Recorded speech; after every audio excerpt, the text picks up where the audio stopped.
ডুবাইত বানপানী কিয় হৈছে? ডুবাইত বানপানী হোৱাৰ কাৰণ কি? সংযুক্ত আৰৱ আমিৰশ্বাহী আটাইতকৈ ডাঙৰ আৰু জনবহুল চহৰ ডুবাই। তাত বানপানী কেনেকে হৈছে আৰু কিয় হৈছে? এনেকুৱা জেগাত য'ত নেকি মৰুভূমিৰে আৱৰা ডাঙৰ ডাঙৰ অট্টালিকা, বুৰ্জ খলিফা, বিভিন্ন ধৰণৰ মনোমোহা জেগা, মনোমোহা ঠাই য'ত ডুবাই, তাত কিয় বানপানী হৈছে? কেনেকে হৈছে?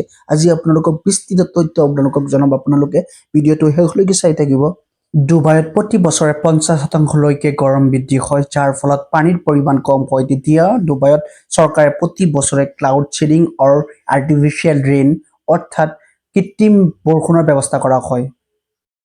ডুবাইত বানে সংহাৰী ৰূপ লোৱা একমাত্ৰ কাৰণ হৈছে ক্লাউড চিডিং।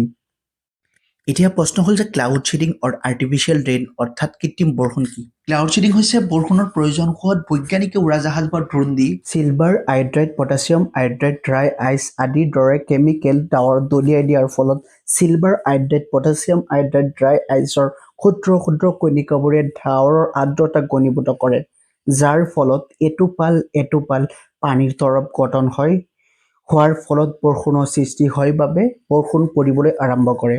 ডুবাইত বানপানীৰ আন এটা কাৰণ হৈছে বতৰ বিশেষজ্ঞৰ মতে ক্লাউড চিডিং কৰাৰ আগতেই বৰষুণ দিয়াৰ সম্ভাৱনা দেখা গৈছিল যদিও ক্লাউড চিডিং কৰাৰ ফলত জলবায়ু আৰু ডাৱৰত হেঁচা প্ৰয়োগ হোৱাৰ ফলত বৰষুণৰ মাত্ৰা অধিক হয়। বিশেষজ্ঞৰ মতে প্ৰায় 1 বছৰৰ বৰষুণ এদিনতে পৰাৰ ফলত বানৰ সৃষ্টি হয়। ক্লাউড চিডিং অৰ্থাৎ কৃত্ৰিম বৰষুণৰ এই পদ্ধতি বিভিন্ন দেশত ব্যৱহাৰ কৰা দেখা যায়, যেনে চাইনাত প্ৰদূষণৰ পৰা ৰক্ষা পাবৰ কাৰণে কৃত্ৰিম বৰষুণৰ ব্যৱস্থা কৰা হয় আৰু কানাডাত প্ৰত্যেক বছৰে দিল্লীত প্ৰদূষণৰ পৰা ৰক্ষা পাবৰ বাবে ক্লাউড চিডিং পদ্ধতি অৰ্থাৎ কৃত্ৰিম বৰষুণৰ ব্যৱস্থা কৰা হয়। গতিকে বন্ধুসকল, ভাল লাগিলে শ্বেয়াৰ কৰিব, ভিডিঅ'টো কেনে পালে কমেণ্ট কৰি জনাব আৰু আমাৰ পেজখন ফ'ল' কৰি লগতে থাকিব বুলি আশা থাকিল। ধন্যবাদ।